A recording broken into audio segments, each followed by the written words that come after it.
本当？見えないでしょ？どこにいるのかな？見えないよ。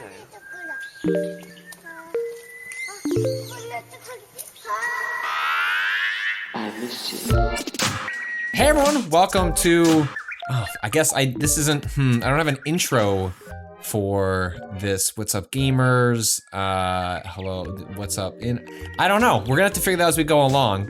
Long story short, we're gonna try some new things with the Monday episode of Waypoint Radio. We have done things like waypoints, we have done we haven't really done interviews. I want to say we've done interviews, but because we've been talking about doing things like interviews as a way of varying up what we're doing on the Monday show. We'll still occasionally talk about games, but what we have found is that originally when I pitched Waypoint Radio as a podcast nearly 6 years ago now, it was supposed to be, what if we did 2 1-hour podcasts a week about video games? And it turned into two to 2.5 hour podcasts about video games. And we found that to be kind of unsustainable. And so as a way of trying to just find different things to talk about, different conversations to have. We know so many people, there's so many things we're interested in. There's so many things that we don't know that much about. My thought was, why don't we start doing interviews with various folks? Sometimes it'll be me, sometimes it'll be me, Rob, Ren, Kato, it'll kind of run the gamut of how exactly we're going to approach those. And so make sure and send on your feedback about how you feel about it. But today, I'm gonna before I introduce my guest, I've been reporting a little bit about this whole NFT thing. We've talked about NFTs, crypto on the podcast. And I got a DM in response to this. Guess you are okay with me reading the DM that you sent out to me originally? Okay, they've nodded. They've nodded. Okay, good. I loathe NFTs, crypto, all things blockchain, and personally own about $20,000 worth of Counter-Strike Go skins that could obviously be bought, sold on the Steam market, used in game, and do in fact appreciate value in a meaningful, market-driven way. I found that to be endlessly fascinating, which meant I wanted to invite Dimitri, now you've spooked me. Now, I've got it. I should have written down how to pronounce your last name after you kindly corrected me. So I'm not gonna say it because I'm just gonna say it wrong. So how do I pronounce your last name again? Pascaluta.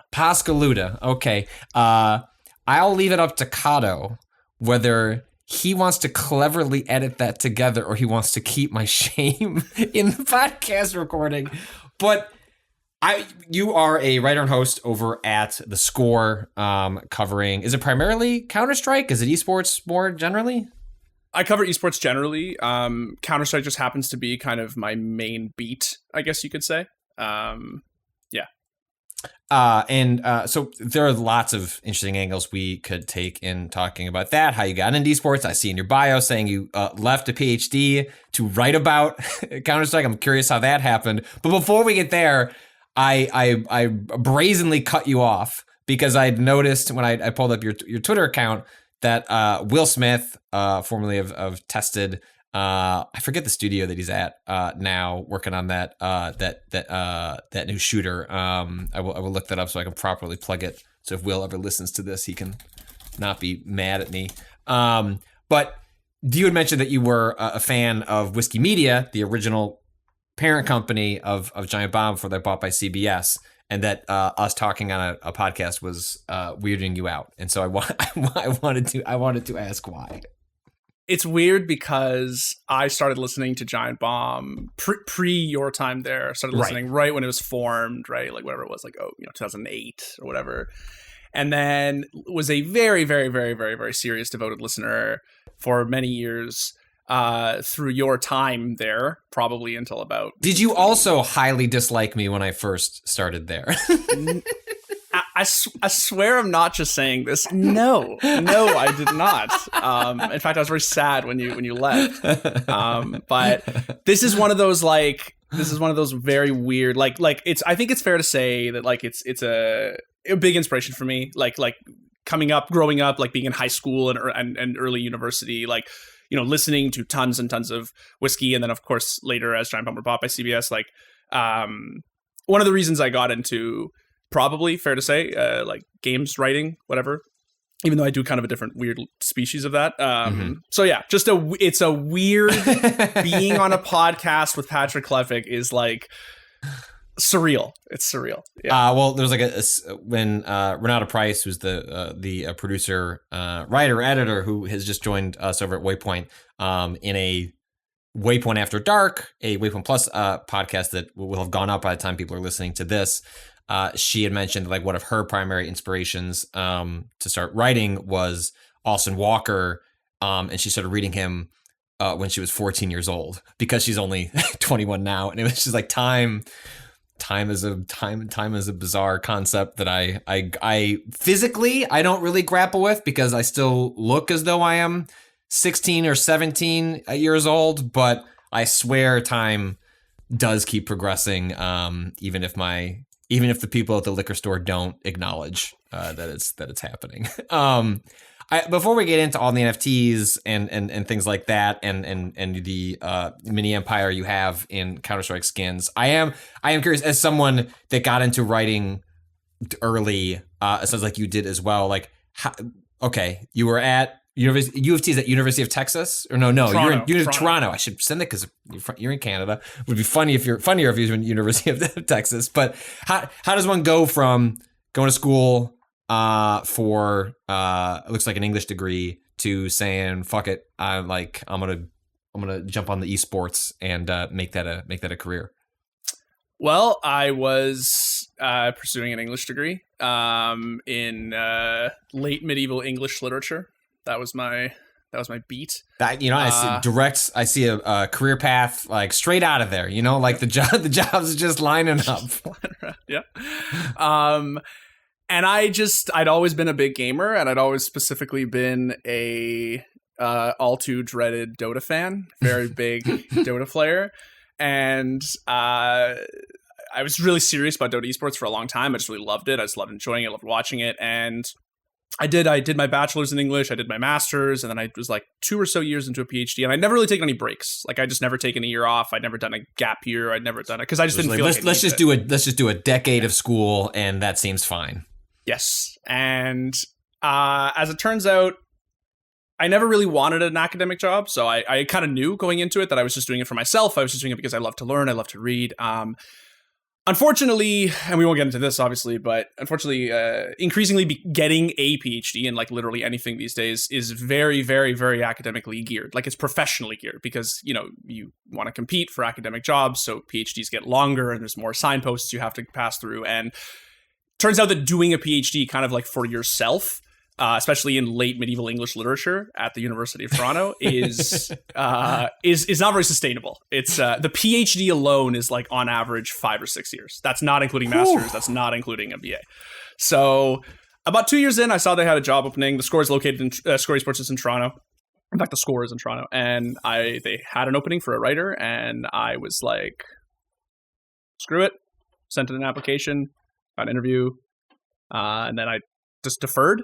And then I just never went back, and here I am writing about e-gaming for a living. Well, so had you had experience? You said you were into esports, and sort of Dota specifically. Had you'd had any practice and like the more formal parts of like writing about it, like summarizing events, like reporting on the scene, or was that I got this? I'm gonna figure that out as I go along. Now that I've got this gig, I'm just curious, like how you end up in that spot. I had written a few like volunteer articles around the international for Gosu Gamers, which for those who've been following like Dota or CS for a long time will know. But the short answer to the question is no, literally none at all, which is one of the reasons why it was such a weird pivot. I kind of just showed up with a resume one day and was like, can I do this please? And they were like, sure. And they were kind of skeptical at first because they were like, wait, you're telling me you write like your only writing experience is like PhD level academia? And I was like, yeah. And they're like, and you're gonna write like journalistic articles for like 16-year-olds who want it? And I was like, yeah. And they're like, all right, well, we'll give you a shot. And almost I was like, someone was just bemused at the notion that you would attempt to this. Like, look, What's the worst case scenario? Like, he'll just flame out on his own, not want to do this. We'll all have a laugh over beers, and we can all just move on. And instead, how long have you been there? This is now going into my 4th year. So it's been about 3 years and change, like almost 3.5 years. Okay, so if it's a bit, it's an extremely long bit at this point that you continue to play out. My editor later told me a long time after, that when they had told him that I was the one they had hired, like in the wave, like I said, the candidate they'd settled with, he was just like, "Oh no, like, why?" Okay, well, the reason, other than sort of a shared disinterest in NFTs and yet unable to shake their presence because of the industries we cover. I guess before I get into a question about Counter-Strike, how many, on average, would you estimate, like me, how many NFT-related emails do you get before you've like sat down? I don't know how we handle inboxes is like a very controversial question at Waypoint. I'm like I go through all my email, archive everything. It's very organized. Not quite inbox zero, but like I strive in that direction. Other people, they live the 32,000 unread email life. But that aside, how many NFT emails do you have to just like delete or ignore on a given morning? So many, man. It's just like, and the problem is it feels like they're spawning like rabbits. You know what I mean? Like it was like 1 or 2 and then like 3 or 4. And now it's like the clusters are getting bigger and bigger. And it's just like, it's not showing. I mean, we can get into this later. It's kind of maybe showing signs of slowing down a little bit. Sometimes I think it is. Sometimes I go back on that, but a lot, suffice it to say. Yeah. Yeah. And for me, like for a while there, I was, it was kind of working. It was like the more I reported on NFTs, then that was clearly getting me on lists because I would get these emails all these emails are almost always forms that are, and they're just swapping in the name and the email and yada yada to make it seem personalized. But there'd be like one that I'm sure was part of like some sort of drop down form that can choose how should this email open for this person. It's like, we've seen that you've done some reporting on NFTs, and so we thought it's like, that's true. But if you'd read that coverage, I don't think this is the pitch you would be giving me. Because all you're doing here is just finding someone that vaguely could be interested in an NFT press release, even if it's all beyond it being gobbledygook. It's sort of like, I do not care what this email has to say. And I could not put it into an art. I can't quite do it as spam because I guess in theory, maybe a different one would be applicable later, but it is going to get archived or deleted as soon as possible. Yeah, same thing happens on Twitter. Like, I think I try not to engage, like, outwardly with it, because, like, I just don't have the mental energy, but, like, I'll tweet something like, I'm getting pretty close to, like, adding NFT to my muted words on Twitter, and then, like, a day later, I'll get a DM from somebody being like, you might be interested in my NFT collection, and I'm just like, this ain't it, chief. I don't think, I know you searched the word, and I know this came up, my tweet came up, and I don't think you actually read it, like, yeah. And so, what I thought was interesting, the reason I wanted to chat with you was because when we've had conversations about NFTs in the past and sort of the, one of the base level, even putting aside the energy consumption, climate change, and all these legitimate arguments for why at this moment in time, the blockchain, crypto have all sorts of big problems, is that especially in video games, it seems exceptionally silly because the notion of rarefied artificial scarcity for the sake of creating a marketplace in which people can buy and sell things has already been accomplished in many different forms. And if you wanted to point to one that has, involves real world transactions where people have built whole careers, jobs out of, you look no further than the Steam marketplace, whether you're talking about, Team Fortress 2 hats, or different things that artists can create for Dota, or also, I think for maybe the last time people have like CS:GO skins for people that don't pay attention necessarily to the day ins and day outs of Counter-Strike is like whenever there's someone caught like in like the gambling scandals that have occurred like over the years. I feel like that's the last time it sort of like floated up into something that I was seeing sort of in my timeline and was paying attention to. But that's like that idea that like, hey, this can already be done. If you want to have artificial scarcity and create an economy, you can do it. And so when you messaged me and said that you already had sort of like invested and have like actual money, thousands of dollars in this economy, I guess tell me how you get there. Like where do, like, obviously your interest in Counter-Strike leads you to the associated marketplace, but where do we go from I like the map Dust to I have a down payment for a house equivalent in Counter-Strike skins? It's a great question, and it's one of the reasons why I thought it would be interesting to do this, is because I feel like there are a lot, as a general gamer, but also someone who is, really into esports and really into Counter-Strike, I feel like there's probably a lot of, general gamers out there who are probably not as aware of this sort of really interesting organic story, this glow up that CSGO, and specifically CSGO Cosmetics, has kind of undergone at right around, like in the last 2 years, basically since COVID, right around the time that NFTs have been started to get big. And it's like almost kismet. It's like really funny, right? So how's that been for me? Well, I really love Valve games. I really love Dota. I really love Counter-Strike.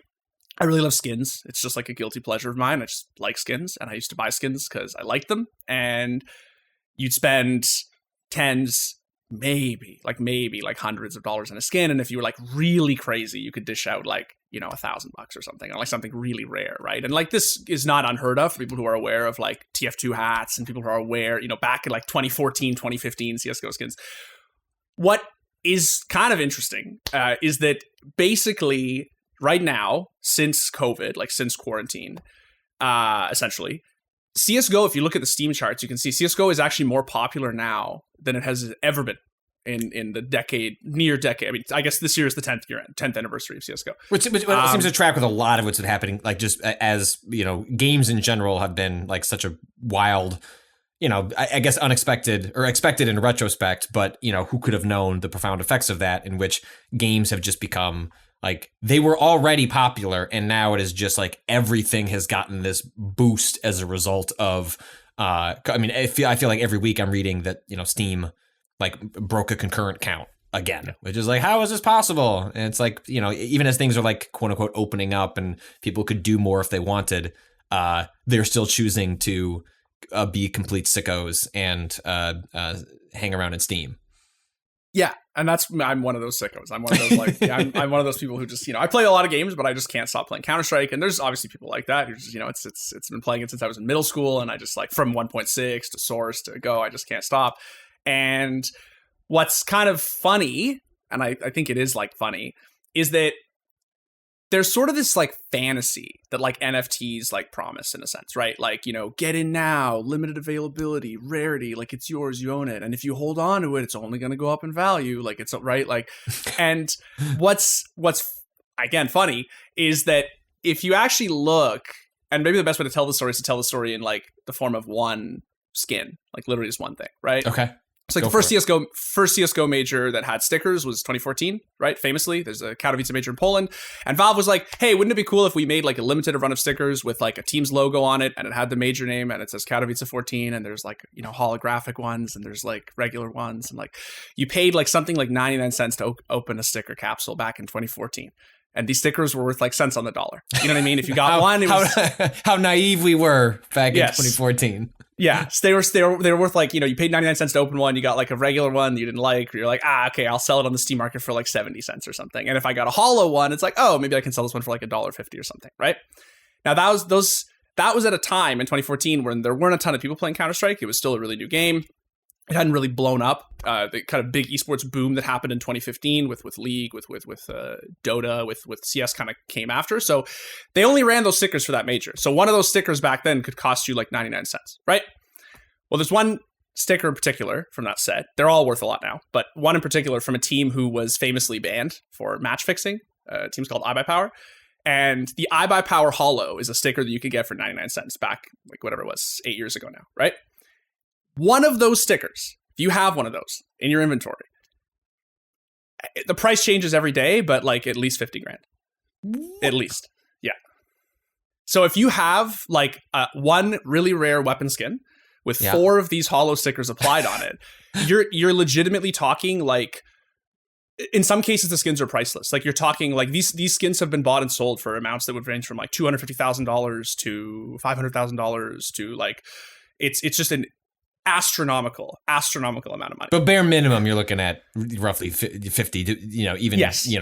Taking aside the highs and lows of speculative assets. Yeah. Now, why is this? Well, there's a variety of reasons. We don't have to delve into it too much, but it's interesting. The story is that basically somewhere along the way, CSGO started to get really big. And that audience who was interested in the game in, 2014, watching the Katowice Major, got bigger and bigger and bigger.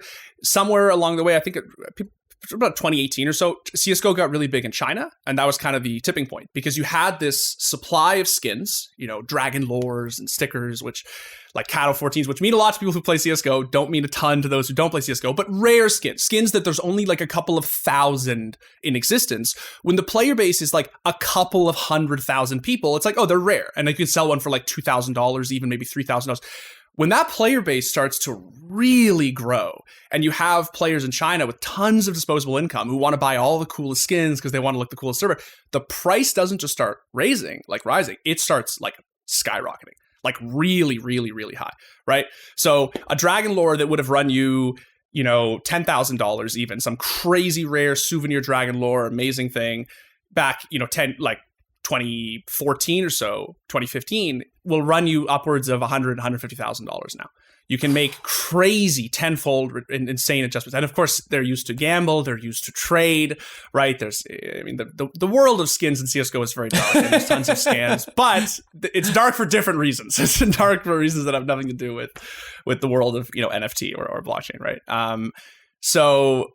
Yeah, it's really interesting because I DM'd you because I saw this announcement that ESL had made. It was a very large esports organizer around these team themed gloves for Counter-Strike skins, right? Like, hey, buy an NFT of a glove with a Astralis logo on it or like a Team Liquid logo on it, right? And you'll own the NFT. And I remember seeing this and I'm thinking to myself you can actually buy skins in Counter-Strike for your gloves. They're worth hundreds, if not thousands of dollars. And you can use them in the server. And this wasn't an announcement. It was like, hey, we're working in cooperation with Valve. I mean, clearly that couldn't happen because Valve has already come out and said, yes.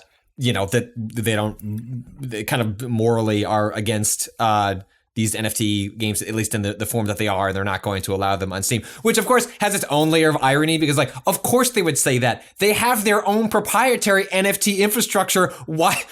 What interest would they ever have in allowing that stuff to escape their software? Yes. They have their own economy. Allowing you to escape that economy would just dilute their own economy and eat into the profits they're making already on all of these sales. Yes, you spend hundreds, if not thousands of dollars opening cases in CSGO, which have a very low drop rate. For those who know, they know it's there's a 0.04% chance of getting. It's just not going to happen. It's not going to happen. You're literally gambling. It's like going to the Vegas and throwing it all on red and just shrugging and being mentally prepared to lose the money and just doing it for the fun of it. And if you actually strike something, it's just holy shit, right? But you're going to pay Valve all this money to open cases, and then when you finally do open something rare, you go to the Steam market and you sell it. And Valve already then takes another cut of what you've just sold on the Steam market. And it's so no, you're absolutely right. Yes, they have essentially their own proprietary NFT. It's not a bad way of putting it at all. And Valve, they worked in conjunction with the teams, the Team Liquids, the Astralis, the Esports orgs, which is makes sense. That's something else we can kind of get into. It's one of the reasons why NFTs, I think, and crypto are kind of succeeding in esports in particular is because they are a really, really promising revenue stream for tournament organizers and esports orgs who obviously, unlike Riot Games, unlike Ubisoft, unlike Valve, don't own the IP. They don't make money off of things like skins. They circle around it. They circle around it. Yeah, they're brought in sometimes and stuff like that. But, if TOs can get, TSM, the esports org, right, put a TSM FTX, they put FTX in their name, right, the coin exchange or whatever, and I think the deal was something like $100 million or something crazy, right, to change their name. Obviously, if you're TSM, I can understand why if some crypto site comes to you and says, hey, I'll pay you $100 million to change your name, right, I think I might do that. I know that maybe I'd be participating, and but I think people would understand. I think if I said, "Look, I'm gonna take this Patrick Klepek FTX, like we're changing the game, but also I'm gonna find some good ways to use this money. Just everyone chill. Let me take this check." Look, I get it. I do. Like, I'd be stupid if I said that, you know what I mean? You build an esports org that 6 years ago was like, you know, a roster you strung together to try to compete in, you know, in a tournament, and then fast forward 6 to 8 years and it's this big org, and some site comes along and says, hey, we'll pay you $100 million or whatever the actual a lot of money. Was. I mean, there's a lot of money. You could probably make up any number in like sort of like crypto, sort of like promotional, like buying things, and like every number would make sense, even if it's like not the actual number. Like, the amount of money being poured into this on a daily basis is, you know, unfathomable to to normal people like us. Yeah, it gets into the Dr. Evil, like 100 bajillion dollars. And if you told me that, I'd believe you. I'd be like, yeah, sure, okay, yeah, checks out.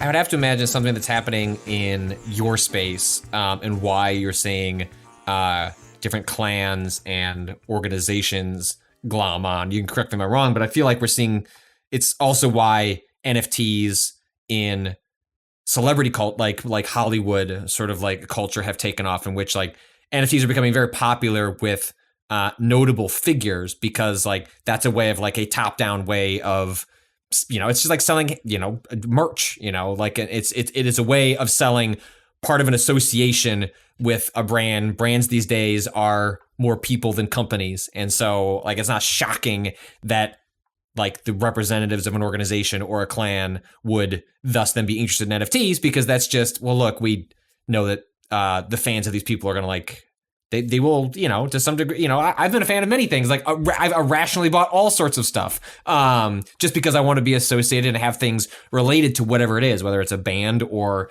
you know, my favorite esports player. And so like all that stuff seems to like help boost a lot of what is probably happening in and around what you cover.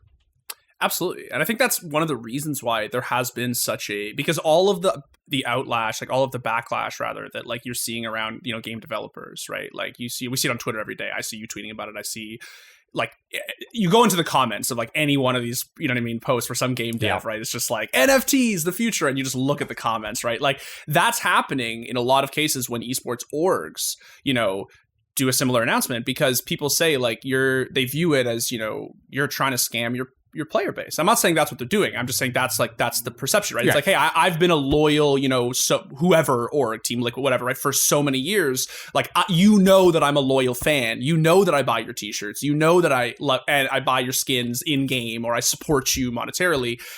And now you're like trying to shill like this, you know, and there's a lot of like, right, suspicion, you know what I mean, around.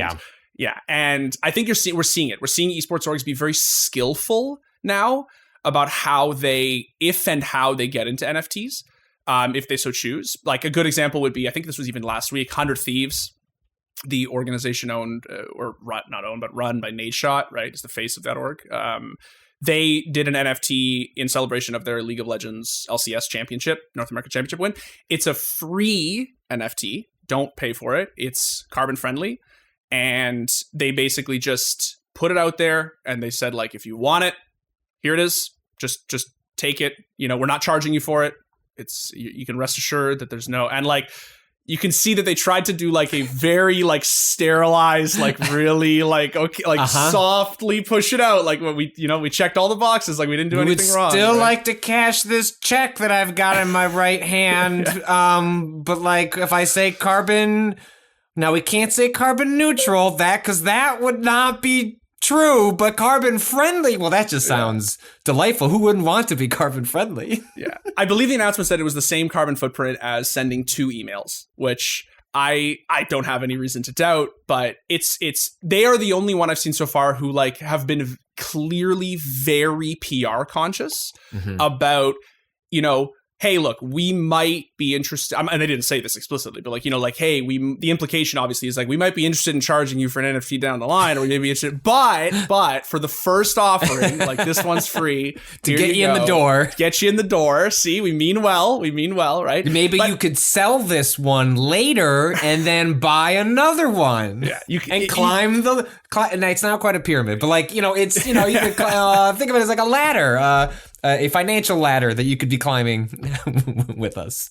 Yeah, It was interesting to see because I could tell that they really tried to shave all the edges, you know, the sharp edges off the table and I'm not saying they didn't, to be honest. I'm not even saying they weren't successful in doing that. It's just that I chuckled to myself because I was like, you can see now that like, you know, these orgs are starting to become, they're seeing what's happening to developers, they're seeing what's happening to TOs, and they're realizing that if you're utterly tone deaf and you do decide to dip your toe into this thing, you're just going to get rinsed by headlines and by comments on Twitter, right? Like you're just going to get taken to the cleaners. And it seems like some people don't want that. It seems like others are oblivious to it and get rinsed every day. And it's kind of surprising at this point that it still happens. But yeah, I mean, I think you have to a certain degree,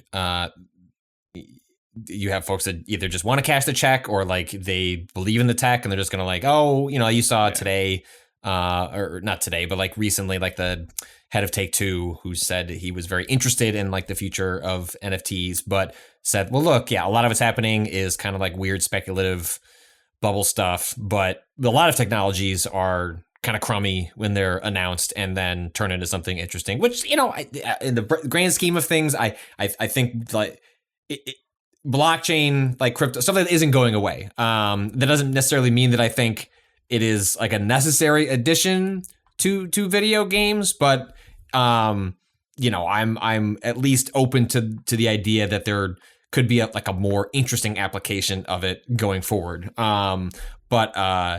And I think that's where you have like folks being like wanting to signal to sort of like investors, shareholders, like this NFT stuff is really big right now. Could you just let us know that you're looking into it? And like, that's a way of saying like, yes, we're looking into it without, you know, fully committing like a Ubisoft and being, you know, doing interviews after nobody cares for your Ghost Recon Breakpoint NFTs and like, well, the players just don't understand how good this is for them. And it's like, I don't know if that's the pitch. That I don't think that's going to get people to come around, is to say, you just don't get how cool this 1, 2, 3, 4 numbering that's been attached to an AK is, which is I found that part interesting because and this gets back to your history with Counter-Strike and like, you know, pointing out how the economy there has taken off, especially during COVID, is that when I did the story about Ghost Recon Breakpoint, folks would track down the NFTs, and they did a similar thing where Ubisoft just kind of gave a bunch away and said, okay, and then we'll see what happens after. It's just kind of a first claim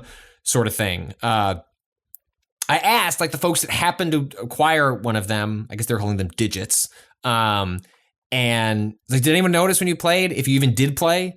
And if they did play, they're like, yeah, nobody noticed, because there's nothing interesting or unique about what Ubisoft applied to the aesthetic of those things. It is why it's so crudely cynical, because it's just, what if we just put a fucking number on it? That will be unique. And based on what you're saying, it sounds like there's just like a much wider gamut of both aesthetic and like reasons why people want to purchase things that may cost anywhere from, you know, pennies to hundreds of thousands of dollars in Counter-Strike. Yeah. I mean, it's just like they're cool. Like, I don't know how else to put it. Like, and they've been proven to be cool for, you know, a decade. It's the same reason that TI gets to a $40 million prize pool right through their battle pass, is because people go into the battle pass, they see the cool skins, they see that they give you new animations. They're like, oh shit, I got a fiery flamehead animation when I use my Q on Lena now. That's awesome. I want that. I want that skin. That's a cool skin, right? And, you know, you can use it. And like in the case of Counter-Strike, you know, you get a knife. It's a whole new knife. It's a butterfly knife. It does flippy stuff when you pull it out. It has different patterns, different colors, different wears, right? And like, yeah, it's just silly. It's just pixels, of course. But like, just so are like cool running shoes, right? Like, it's just, you want to wear them in the street because they look really sick and you like the style. And, you know, and it's like the world you live in, right? Like, you know, that was what made the Ghost Recon thing funny. Is like, this game's not very popular. Like, who are you going in to brag to? And I have to imagine, I'm sure there are people who buy and sell Counter-Strike assets, to use a cruder financial term, purely as a way this market is manipulatable. This is just I can flip this. But it seems like the only reason that exists is because you also have a large player base of people who are interested in, I would genuinely just like to look cool, and I'm willing to pay X to look cool in, some match.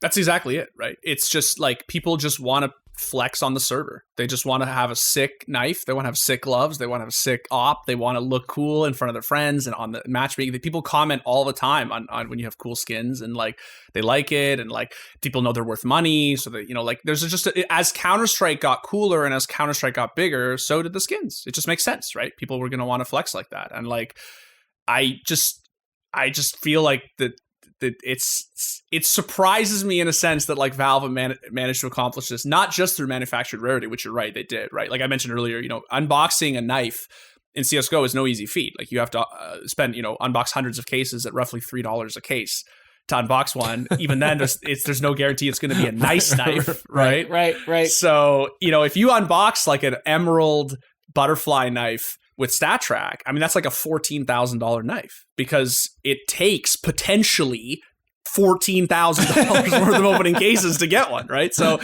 and the thing that's proven too, this is the real, I mean, if you're just looking at this from a hard-nosed economic standpoint, the thing that really is the tried and tested, like separation, is that it has been proven time and time again that this market is real and that people are willing to pay for it, right? Like there is the largest CSGO skin marketplace in the world is not the Steam market. The Steam market it's a Chinese website called Buff 163, and it's a total third party, has nothing to do with Valve.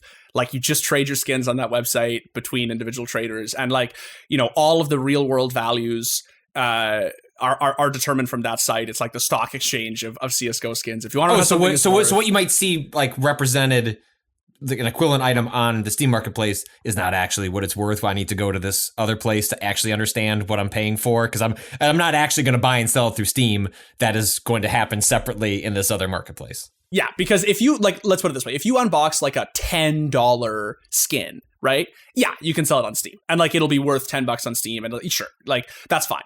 But when you're talking about like really, really, really like rare stuff, like stuff that is like, I mean, Steam has a cap. You can only spend, I forget what the actual amount is because I feel like they've changed it, but it's like $2,500 or something. I think they raised it a couple of years ago. You actually can't, you can't list an item for more than like $2,500. Oh, so in some ways they've any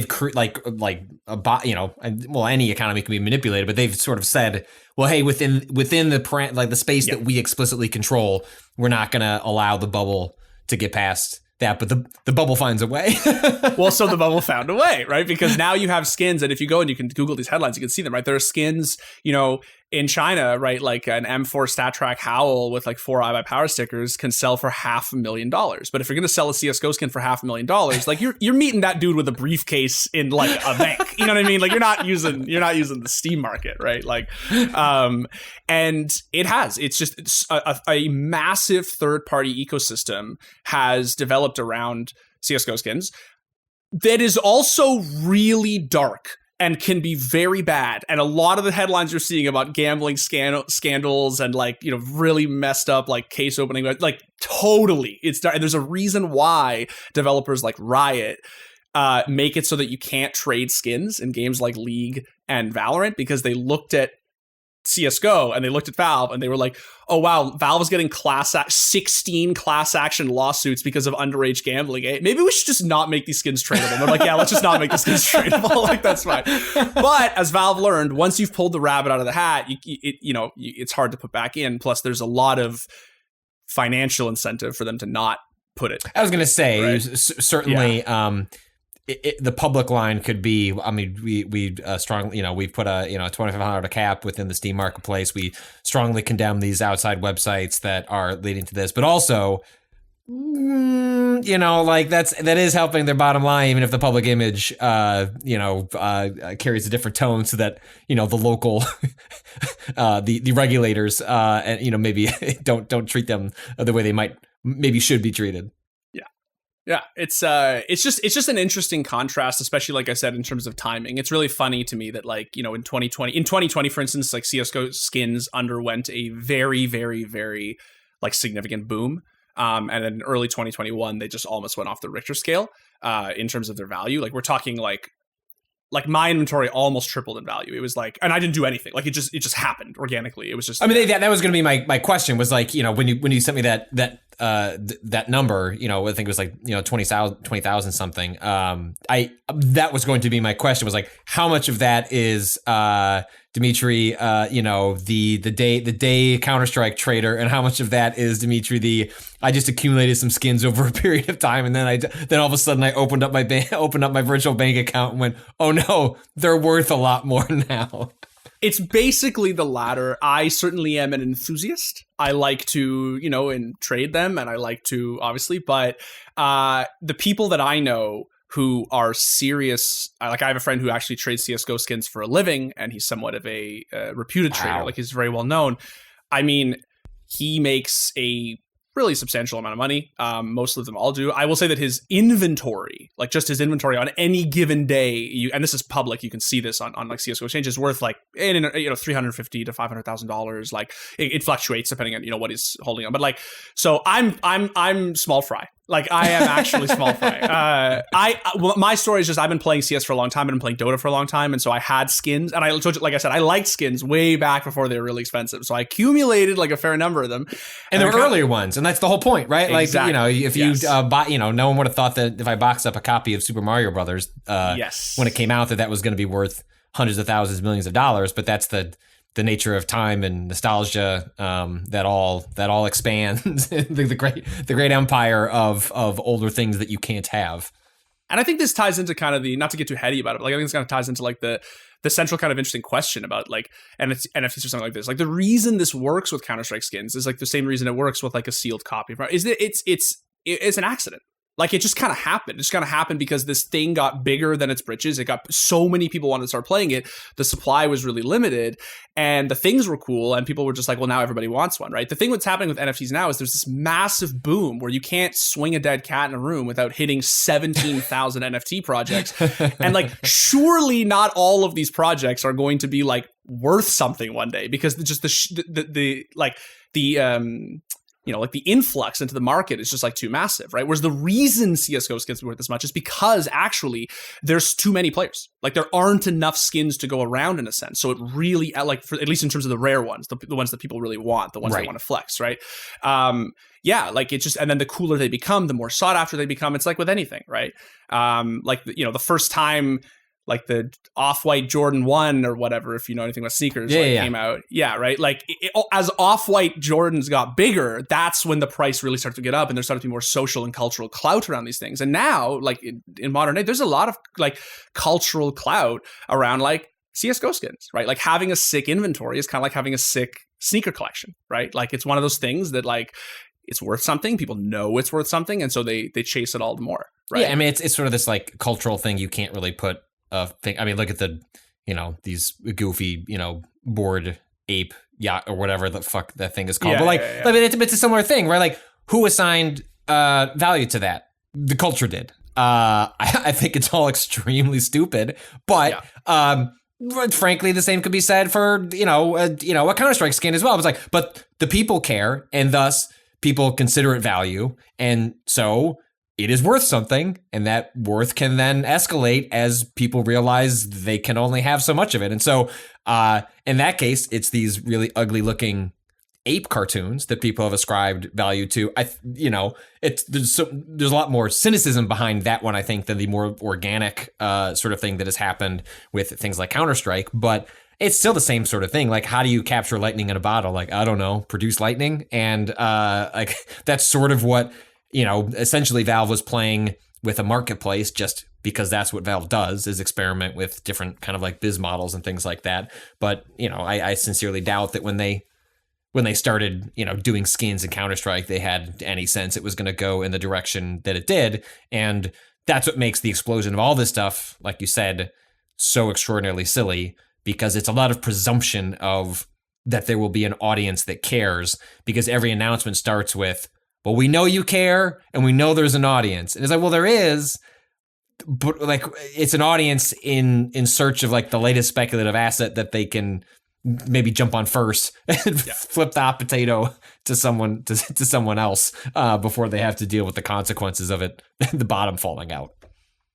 It's like all these things. It's just like, all investing, right? Like what's a pump and dump and what's not. Like, yes, it's worth something today, but for how long? If I had told you, or if you had told me, or anyone told anybody 8 years ago that, like a hollow sticker from that collection I told you about that was, you could open for 99 cents was going to be worth $75,000 or whatever, you obviously rightfully would have just laughed. You would have been like, okay, you know what I mean? Like, sure, bud, you know what I mean? Like invest hoard up on iBuyPower hollows. Little did we know that any guy who did could actually be sitting on like not just a small fortune, but like an actual fortune, right? Correct me if I'm wrong, but the iBuyPower, that's like the computer like I just bought a new PC, and I think the PC I got like late in high school, but for college was an iBuyPower machine. Like for people who don't know, it's one of the pre-made, pre-built PCs.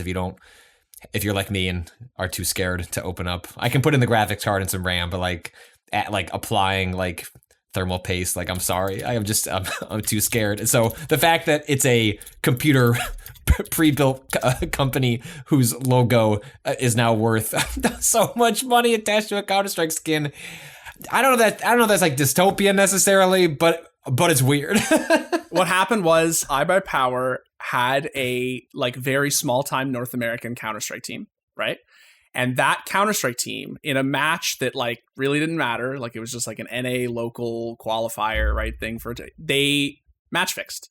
They were later like found convicted. It was a big journalistic story, one of the biggest like in CS:GO esports in history, and they had found to have been guilty of basically having fixed a match for skins. Surprise, surprise. Like to get paid in skins. Mm-hmm. And what happened was that sticker from the major that attended of their logo, went on to live in infamy. And so it became this like super like scandalous thing, right? Of like everybody wanted the iBuyPower hollow because they knew that like that team was out, and you know what I mean? Right. So it just happened to be iBuyPower. Like it's just not like, and I think I've even seen like, cause they sponsor like, a few CS:GO streamers, and like, it's really funny. Cause I think I've even seen like, iBuyPower like leaning into the right sometimes, like, we throw away the competition. We'll fix the problem. Right. Like, it is weird. It is kind of dystopian. It's just funny. It's just like, it's just so weird. But. It is weird. Well, as we wrap up here, do you want to point people towards like what have you been working on? Anything you're proud of? Like where can people check out some of the stuff you've been up to lately?